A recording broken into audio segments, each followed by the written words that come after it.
Vampire ခေါင်းဆောင်ရဲ့စကားတွေကိုကြားလိုက်ရတဲ့အခါအားလုံးကမျော်လင့်ချက်မဲတယ်လို့ခံစားလိုက်ရပြီးငါတို့ဒီမှာပဲအဆုံးသတ်ရတော့မှလားဆိုတဲ့အတွေးတွေဝင်လာခဲ့ကြပါတယ်အားလုံးတုံးဆိုင်နေတဲ့အချိန်မှာပဲသွေးဆုပ်ဖုတ်ကောင်ဖြစ်အတွင်းပြောင်းသွားတဲ့ Stark ကရှေ့ထွက်လာပြီးသူတို့ကိုအညံ့ခံဖို့ဖြောင်းဖြပါတော့တယ်အကယ်၍ Smoke တာသွေးဆုပ်ဖုတ်ကောင်ဖြစ်လာမယ်ဆိုရင်သူတို့နှစ်ယောက်အရင်ကလိုပဲပခုံးချင်းရှင်တိုက်ပွဲဝင်နိုင်မှာဖြစ်ကြောင်းစီယုံလာပါတယ်ဒီစကားတွေကြောင့် Smoke တယောက်တွေးဝေသွားပေမဲ့ကံကောင်းထောက်မှာစွာနဲ့ပဲကြံတဲ့လူတွေကသူတို့စကားကိုနားမိအောင်အချိန်မီတားဆီးနိုင်ခဲ့ပြီးတကားကိုပြန်ပိတ်လိုက်နိုင်ခဲ့ပါတယ်ဒါပေမဲ့ဒီညအသက်ရှင်ခဲ့ကြရင်တောင်မနှက်ဖြန်ရင်ဆိုင်ရမယ့် 3K အဖွဲ့ကိုတွေးမိပြီးအားလုံးကဘလို့ပဲဖြစ်ဖြစ်တီမင်းကလွဲလို့တခြားရွေးချယ်စရာမရှိသလိုဖြစ်နေပါတယ် Grace ကတော့သူမရဲ့သမီးလေးအန်ဒီရဲ့ဖြစ်မှာကိုစိုးရိမ်ပြီးတခြားသူတွေထပ်ပူပြီးပူပန်တော့ကရောက်နေပါတယ်သူမက Smoke ကိုမျက်နှာချင်းဆိုင်ပြီးအရင်ကလူမဲနှစ်ယောက်ကသူ့ရဲ့ကားကိုထိယုံနဲ့ပစ်ခဲ့တဲ့လူမိုက်ကြီး Smoke ဟာအခုတော့ကြောက်ရွံ့နေတာလားလို့ဒေါသကြီးမေးခွန်းထုတ်လိုက်ပါတယ်ဒီအတိုင်းထိုင်ဆောင်ပြီးအသီးခံမဲ့အစားသူတို့ကိုပြန်တိုက်တာကပိုကောင်းတယ်လို့သူမကဆိုပါတယ်အဲ့ဒီအချိန်မှာပဲအမှောင်ထဲကသွေးဆုပ်ဖုတ်ကောင်ကြီးရဲ့ကြောက်မဖွယ်တချင်တန်တွေကအားလုံးရဲ့နားတွေကိုပြန်လွန်လာခဲ့ပါတယ် Grace ရဲ့စိတ်ထဲမှာတော့သူမပြန်လာမှာကိုစောင့်နေတဲ့သမီးလေးရဲ့ပုံရိပ်ကပေါ်လာပြီးသူမထပ်ပြီးအောက်မထားနိုင်တော့ပါဘူးအားလုံးကသူမကိုတားနေတဲ့ကြားကနေသူမကမကောင်းဆိုးဝါးတွေကိုဝင်လာဖို့အော်ပြောလိုက်ပြီးဘားတွေကိုဖိတ်ခေါ်လိုက်ပါတော့တယ်သူမကဝင်ခွင့်ပြုလိုက်တာကြောင့်အားလုံးလည်းချက်ချင်းလက်နက်တွေကိုကင်ကအသင့်ပြင်ကြရပါပြီ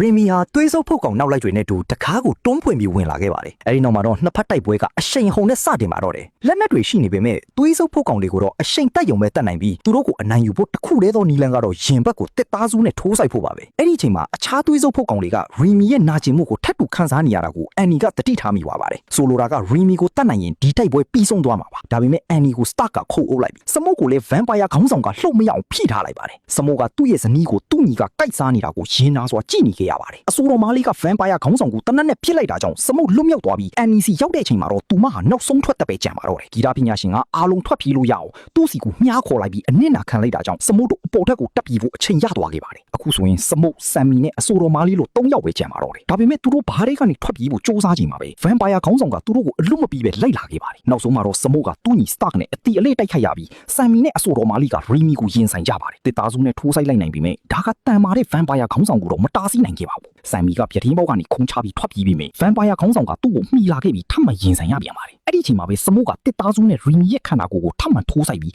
မကောင်းဆိုးဝါခေါင်းဆောင်ကိုအပြီးတိုင်နှိမ့်နှမ်းလိုက်ပါတယ်တိတ်မကြခင်မှာပဲနေထွက်လာခဲ့ပြီးနေရောင်ကြီးတန်းကိုမခံနိုင်တဲ့ဒီမကောင်းဆိုးဝါးတွေကနေရောင်အောက်မှာလောင်ကျွမ်းပြာကျသွားပါတော့တယ်ဆမ်ဘီကတညလုံးရုန်းကန်တိုက်ခိုက်ပြီးမောပန့်နေပေမဲ့စမုတ်ကနောက်ထပ်ရမယ့်အန်ဒီရဲ့အတွက်ပြင်ဆင်ဖို့တစ်တာတစ်လုံးကိုထုတ်လိုက်ပါတယ်အဲ့ဒီထဲကလက်နက်တွေကိုအသင့်ပြင်လိုက်ပြီးသူကနေရာယူထားနေလိုက်ပါတယ်ခဏကြာမှာပဲ 3K အဖွဲ့တွေရောက်လာခဲ့ပါတယ်သူတို့ဟာယုံကြည်မှုအပြည့်နဲ့ဒါတစ်ဖက်သက်တပ်ဖြတ်ပွဲဖြစ်လိမ့်မယ်လို့ယုံကြည်နေကြပါတယ်ဒါပေမဲ့သူတို့တတိမထားမိချိန်မှာပဲစမုတ်ကစတင်တိုက်ခိုက်ခဲ့ပြီးအားလုံးကိုတခဏတွဲမှာပဲအဆုံးသတ်ပေးလိုက်ပါတယ်အားလုံးကကြောက်လန့်တကြားထွက်ပြေးကြပေမဲ့ဇနီးနဲ့ညီကိုဆုံးရှုံးခဲ့ရလို့ဒေါသမီတောက်လောင်နေတဲ့စမုတ်ရဲ့လက်ကမလွတ်မြောက်နိုင်တော့ပါဘူးပောက်ကွဲတံတွေနဲ့အတူအဲ့ဒီလူတစုလုံးကိုစမုတ်တယောက်ထဲနဲ့အပီးပိုင်ရှင်းလင်းလိုက်ပါတော့တယ်